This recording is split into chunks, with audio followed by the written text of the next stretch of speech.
અમરેલી લેટરકાંડને લઈ પરેશ દાનાણીએ પ્રહાર કર્યા. પરેશ દાનાણીની સોશિયલ મીડિયા એક્સ પર પોસ્ટ #નારી સ્વાભિમાન આંદોલન હેઠળ પોસ્ટ કરી છે. પરેશ દાનાણીએ લખ્યું, ચોરના ભાઈ ઈ ઘંટી ચોર, સૌના નાર્કો ટેસ્ટ કરાવો, રિપોર્ટ જાહેર કરો, એસઆઈટીનો રિપોર્ટ જાહેર કરો, જજ પાસે તપાસ કરાવો, ગુનેગારોને જલ્દી જેલમાં પુરાવો.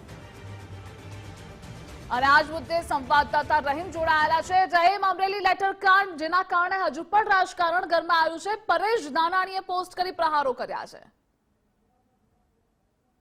ચોક્કસપણે ધ્રુવિશા, અમરેલી લેટરકાંડ છે તે રાજકીય એક મુદ્દો છે તે બની ગયો છે અને ચર્ચાસ્પદ આખો આ મુદ્દો છે તે ચાલી રહ્યો છે. ગત રોજ વિધાનસભામાં અમરેલી લેટરકાંડ મુદ્દે નિવેદનો છે તે આપવામાં આવે છે અને ત્યારબાદ આજે પરેશ ધાનાણીએ સોશિયલ મીડિયા ઉપર એક પોસ્ટ મૂકી છે અને તેમાં તેણે ઘણા બધા આક્ષેપો છે તે પણ લગાવવામાં આવ્યા છે.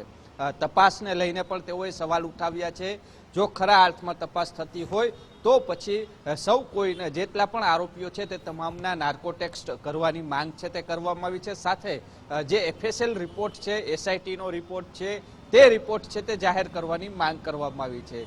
અને તપાસ માટે કોઈ પોલીસ નહીં પરંતુ કોઈ જજને તપાસ સોંપવામાં આવે તેવી છે તે આ પોસ્ટમાં લખવામાં આવ્યું છે. નારી સ્વાભિમાનની હેઠળ આખી આ પોસ્ટ છે તે કરવામાં આવી છે. સૌથી મોટો સવાલ એ ઉત્પન્ન થઈ રહ્યો છે અમરેલી લેટરકાંડને લઈને. એક બાદ એક જે વિવાદો છે તે હજી પણ ચાલી રહ્યા છે અને તેને લઈને રાજકારણીઓ છે તે આ મુદ્દો છે તે ક્યાંય પણ કચાશ નથી રાખવા દેતા. કોંગ્રેસ છે તેનો તમામ પ્રકારે લાભ લેવાના પ્રયાસ કરી રહ્યા છે. તો બીજી બાજુ જે રીતના તપાસ ચાલી રહી છે, હાઈકોર્ટની અંદર પણ રીટ કરવામાં આવી છે. એટલે કહી શકાય કે આગામી સમયમાં હાઈકોર્ટમાં કયા પ્રકારે પુરાવા રજૂ થાય છે તેના ઉપર પણ સૌ કોઈની મીટ છે. પરંતુ હાલ કોંગ્રેસ છે તેનો લાભ પણ લઈ રહી છે. જી ધ્રુવિશા.